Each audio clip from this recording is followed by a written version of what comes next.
میں نے لوگوں سے پوچھا وہ بوڑھے مولا علی کدھر ہے جنہوں نے خیبر کا دروازہ توڑا تھا، بڑی شہرت ہے، کدھر ہے؟ کہتے حضرت علی صاحب نے بیٹھے تھے، مجھے کسی نے کہا وہ بیٹھے ہوئے۔ میں گیا تو حضرت علی اخروٹ کھا رہے تھے، تو پورا زور لگا رہے ہیں تو اخروٹ کوئی نہیں ٹوٹتا، پورا زور 2-3 دفعہ، کبھی اس دانت میں کبھی اس دانت میں، ٹوٹتا ہی نہیں۔ کہتے میں ہنسنے لگا تو حضرت علی نے مجھے پاس بلایا، کہا بیٹے ادھر آ۔ تو میں گیا تو کہنے لگے کیا سوچ رہا ہے؟ کہتے میں ڈر گیا۔ میں نے کہا حضور کچھ بھی نہیں۔ لیکن نہیں جو سوچ رہا تھا تو بتا۔ میں نے کہا نہیں کچھ نہیں۔ فرمانے لگے میں بتاؤں تو کیا سوچ رہا تھا؟ بتاؤں؟ کہ حضور بتائیے۔ آپ فرمانے لگے تو سوچ رہا تھا بابے سے اخروٹ تو ٹوٹتا نہیں، خیبر کیسے توڑ دیا تھا؟ تو سوچ رہا تھا کہ اس سے اخروٹ تو ٹوٹتا نہیں تو خیبر کیسے توڑا تھا؟ فرماتے ہیں میں نے کہا میں یہی سوچ رہا تھا۔ یہ جب عرض کیا نا تو فرماتے ہیں شیر خدا کا رنگ ہی بدل گیا، پہلے مسکرا رہے تھے پھر انداز بدل گیا۔ انہوں نے اپنے منہ سے وہ جو خروٹ لگا تھا جھاڑا، ہاتھ یوں جھاڑے، امامہ سیدھا کیا اور فرماتے ہیں شیر خدا بن کے بیٹھ گئے۔ کہنے لگے بیٹے اخروٹ کو چھوڑ، کوئی خیبر آ تو لا، میں ابھی بھی توڑنے کو تیار ہوں۔ خیبر کوئی ہے تو لا، میں ابھی بھی توڑنے کو۔ دیواریں ہلتی رہتی ہیں اور در کانپ جاتا ہے، علی کا نام سن کے اب بھی خیبر کانپ جاتا ہے۔ میں تو اس کو چھوڑ اخروٹ کو تو لا۔ کہتے ہیں میں نے کیفیت دیکھی تو حضرت علی کا تو رنگ ہی بدل گیا۔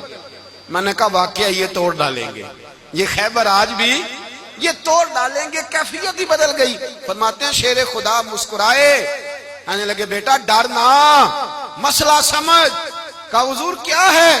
آپ فرمانے لگے اخروٹ میں جسم کی قوت سے توڑ رہا ہوں اور خیبر میں نے اپنے ایمان کی قوت سے توڑا تھا۔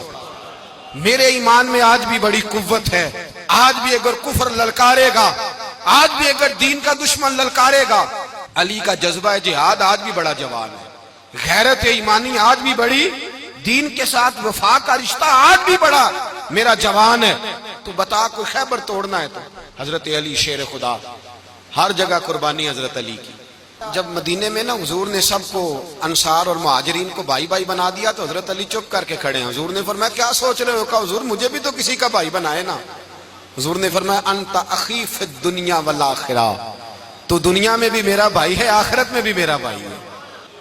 امام راضی نے لکھی ہے ایک بات، بڑی عجیب بات لکھی۔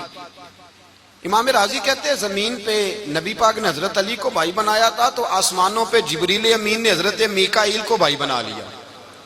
تو رب کریم نے پوچھا کیوں بھائی بن گئے ہو؟ کہا تیرے محبوب کا جلوہ دیکھ کے بن گئے۔ اس رات نبی پاک صلی اللہ علیہ وسلم ہجرت کر کے آئے نا، ایک کو حضور نے ساتھ لے لیا، امیر المومنین حضرت ابو بکر صدیق۔ ابو بکر دا پہلا نمبر کس کا ہے؟ دوسرا، تیسرا، چوتھا۔ یہ سبق بچوں کو یاد کرائیں۔ اب ہمارے لوگ مسئلے بھی قوالوں سے پوچھنے لگ گئے، فتویٰ بھی قوال کا چلتا ہے، اللہ ہی خیر کرے۔ حضرت ابو بکر صدیق کو حضور نے ساتھ لے لیا ہجرت کی رات، اور مولا علی شیر خدا کو بستر پہ سلایا۔ رستے میں بھی بڑا خطرہ تھا پر بستر پہ اس سے زیادہ خطرہ تھا، اس لیے کہ جب چادر میں لپٹا ہوا کوئی شخص ہے تو کسی کو کیا پتا کون ہے، اگر آ کے وہ پردہ نہ ہٹاتے ایسے ہی قتل کر دیتے تو کیا پرسان حال ہوتا، کچھ بھی نہ ہوتا۔